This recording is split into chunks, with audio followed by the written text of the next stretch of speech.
अस्सलाम वालेकुम। मैं हूँ सैयद शान हैदर और आज तारीख़ है 27 तारीख़ मार्च 2022।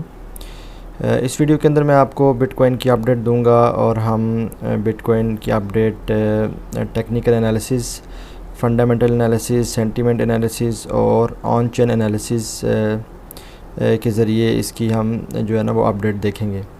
सबसे पहले मैं बिटकॉइन की आपको टेक्निकली बताता हूँ कि टेक्निकली बिटकॉइन इस टाइम कहाँ पर है। अगर आप मंथली चार्ट देखें बिटकॉइन का तो इस टाइम बिटकॉइन की प्राइस तकरीबन 44,560 के करीब है और यहाँ पर हमारे पास मुख्तलिफ़ रेजिस्टेंस हैं और मुख्तलिफ़ सपोर्ट्स यहाँ पर अवेलेबल हैं। तो यहाँ पर मैंने लिख दी हैं। ये सबसे पहले जो 44,950 हमारे पास पहली रेजिस्टेंस है, उसके बाद 46,000 पर हमारे पास दूसरी रेजिस्टेंस है। फिर फाइनल रेजिस्टेंस जो है जो मेजर है यानी शॉर्ट टर्म के लिए वो 47,100 के पास है। अगर यहाँ से बिटकॉइन मंथली क्लोजिंग या वीकली क्लोजिंग इससे ऊपर होती तो इंशाल्लाह मज़ीद ये ऊपर जाने के इसके चांस है।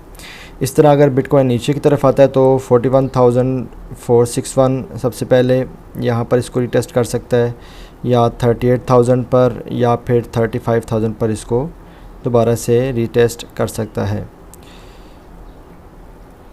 दूसरे नंबर पे बिटकॉइन को अगर देखा जाए तो इसका एक हमारे पास इंडिकेटर है पाई साइकिल टॉप इंडिकेटर। ये मूविंग एवरेज है 100 जो हमारे पास 111 जो मूविंग एवरेज है उसके हिसाब से ये इंडिकेटर बना हुआ है। तो हिस्टोरिकली अगर देखा जाए तो जब बिटकॉइन है इस मूविंग एवरेज या पाई साइकिल टॉप इंडिकेटर से ऊपर रहता है तो ये मज़ीद ऊपर की तरफ जाता है या अगर इससे नीचे आना शुरू हो जाए तो ये मज़ीद नीचे आता रहता है।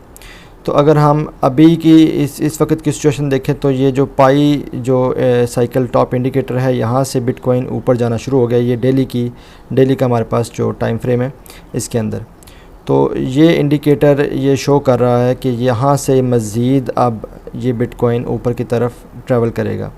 पीछे भी हम अगर आएँ चार्ट पे तो यहाँ पर भी जितना मर्ज़ी पीछे चले जाएं, यहाँ पर आप देखें जब जो बिटकॉइन है इससे ऊपर आया है तो मज़ीद ऊपर गया है, जब इससे नीचे आया है तो फिर मज़ीद नीचे की तरफ ये आता रहा है। तो यहाँ पर इसने कंफर्मेशन कर दिया, यहाँ से ये मज़ीद ऊपर जा सकता है। अगर हम सेंटिमेंट्स की बात करें तो सेंटिमेंट्स जो एनालिसिस के अंदर अभी हमारे पास ये तकरीबन 22 मिनट पहले का जो ये है हमारे पास चार्ट है, इसके अंदर जो हमारे पास अभी न्यूट्रल ये शो कर रहा है 49 अभी शो कर रहा है। अगर सिर्फ़ अगर आप सेंटिमेंट्स के हवाले से ही ट्रेडिंग करना चाहें तो जब ये न्यूट्रल पे होता है तो उस टाइम आपने पार्शली जो है वो आपने लाजमी अपना प्रॉफिट बुक करना होता है। अगर आप एंट्री लेना चाहें यानी कि इन्वेस्टमेंट करना चाहें तो आप जब भी ये इंडिकेटर 10 से नीचे होगा तो आप कुछ ना कुछ वहाँ पर इन्वेस्टमेंट कर दें, और जब ये ग्रीन पे आएगा तो आप वहाँ से अपना आलमोस्ट 70-80% 90% तक प्रॉफिट बुक करके बाहर आ सकते हैं और मज़ीद एक्सट्रीम फियर में आने का वेट करें। जब एक्सट्रीम फियर में आए फिर ही आप दोबारा एंट्री लें, तो अगर आप सिर्फ़ एक इंडिकेटर यूज़ कर रहे हैं तो। इसके अलावा अगर हम आल्ट कॉइन की बात करें, कल मैंने आपको बताया था कि आल्ट कॉइन का जो चार्ट है वो हमारे पास जो 3 डेज़ का चार्ट है, तो यहाँ पर ये हायर हाइज़ बन रहे हैं, यानी कि एक पॉइंट अगर ये वाला पॉइंट पिछले पॉइंट से ऊपर होगा तो ये समझे हायर हाइज़ बन रही हैं। तो इसका अगर इस तरह का सिनेरियो हो तो ये मज़ीद ऊपर यहाँ जाने के चांस होते हैं। तो तकरीबन सारे जो ये आल्ट कॉइन है कि जो बिटकॉइन के अलावा जितने भी कॉइन्स हैं वो आल्ट कॉइन्स हैं। इससे क्या होता है कि जब ये आल्ट सीज़न स्टार्ट होता है तो मुख्तलिफ़ कॉइन्स जो है वो ऊपर जाना शुरू हो जाते हैं।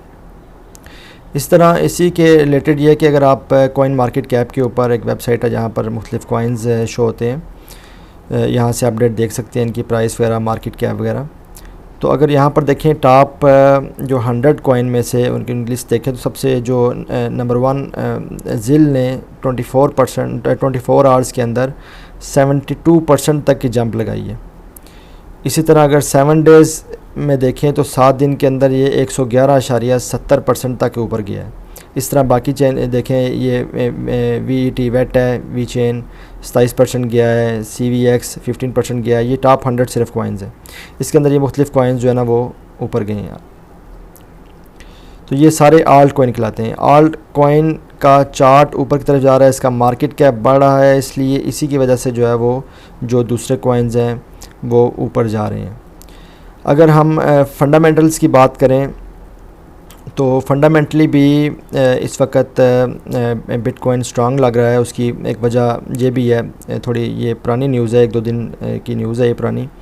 इसके अंदर क्या है कि जी लूना ने जो है ना वो $10 बिलियन के जो वर्थ के बिटकॉइन हैं ये बाय करने हैं। अभी तकरीबन इसने 1 या 1.5 बिलियन तक के इसने टोकन बाय कर लिए हैं।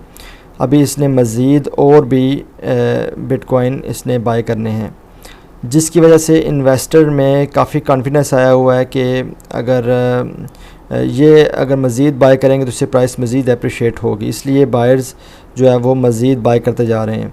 अगर किसी वजह से भी इसकी प्राइस नीचे आती है तो ये टेरा लूना का जो टोकन है ये मज़ीद बिटकॉइन बाय करेंगे, जिसकी वजह से प्राइस जो है वो ज़्यादा नीचे रहने के चांस कम हैं। उसके अलावा अगर और फंडामेंटल्स की बात की जाए तो एक ये ट्विटर अकाउंट है वाचर गुरु के नाम से। यहाँ पर देखें जो 2 घंटे पहले के ये न्यूज़ है। इसके अंदर आप देखें कि जो डेवलपर है MR, जो लोग दुबई में रहते हैं वो MR कंपनी को अच्छी तरह जानते होंगे। ये कंस्ट्रक्शन का, रियल स्टेट का टाइकून है। ये भी अब जो बिटकॉइन है वो एक्सेप्ट करना शुरू कर दिया इसने। तो कहने का मकसद है कि आस्ता आस्ता बिटकॉइन की एडॉप्शन जो है वो बढ़ती जा रही है। जैसे जैसे बिटकॉइन की एडॉप्शन बढ़ेगी वैसे वैसे जो है वो बिटकॉइन की जो प्राइस है वो अप्रिशिएट होगी। उसके अलावा अगर ऑन चेन एनालिसिस की बात की जाए तो इस वक्त ये जो ट्विटर हैंडल है प्लान सी, ऐप्स को फॉलो कर सकते हैं। तो यहाँ पर आप देखें कि जो शॉर्ट टर्म होल्डर हैं, यानी कि जो शॉर्ट टर्म होल्डर होते हैं, उनकी जो ग्राफ है वो बिल्कुल नीचे गया हुआ है। यानी कि जो लोग शॉर्ट टर्म के लिए इन्वेस्ट करते हैं और इन्वेस्ट करके फ़ौरन प्रॉफिट लेके बाहर निकल जाते हैं, उनका लॉन्ग टर्म होल्ड करने का जो है ना वो कोई प्रोग्राम नहीं होता, तो उनकी जो तादाद है वो बहुत कम रह गई है। तो जब ये तादाद कम हो तो बिटकॉइन की प्राइस अप्रिशिएट होने के चांस होते हैं, क्योंकि लॉन्ग टर्म होल्डर सिर्फ रह जाते हैं।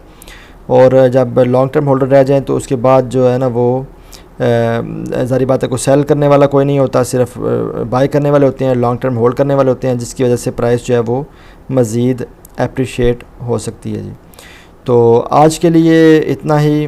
बाकी इंशाल्लाह ताला कल उम्मीद है आपको वीडियो पसंद आई होगी। बाकी इंशाल्लाह बाकी अपडेट्स आपको इंशाल्लाह मैं कल दूँगा, मज़ीद अपडेट्स। बाकी एक चीज़ याद रखिएगा कि ये जो भी इंफॉर्मेशन दी गई है इस इंफॉर्मेशन को देखकर आपने इन्वेस्टमेंट नहीं करनी। इन्वेस्टमेंट करने से पहले आप मुकम्मल इसकी लर्निंग जो है वो करें, इसके टेक्निकल एनालिसिस सीखें, सेंटिमेंट सीखें, फंडामेंटल सीखें, ऑन चेन एनालिसिस सीखें, उसके बाद ही आप इन्वेस्टमेंट करें, क्योंकि ये बहुत रिस्की इन्वेस्टमेंट होती है। और मेरी किसी भी बात को आपने फाइनेंशियल एडवाइस नहीं समझना, इसलिए आपने अपने रिस्क के ऊपर इसके ऊपर इन्वेस्टमेंट करनी है। तो बहुत शुक्रिया, इंशाल्लाह ताला कल मुलाकात होगी। आज तक के लिए इतना ही। अल्लाह हाफ़िज़।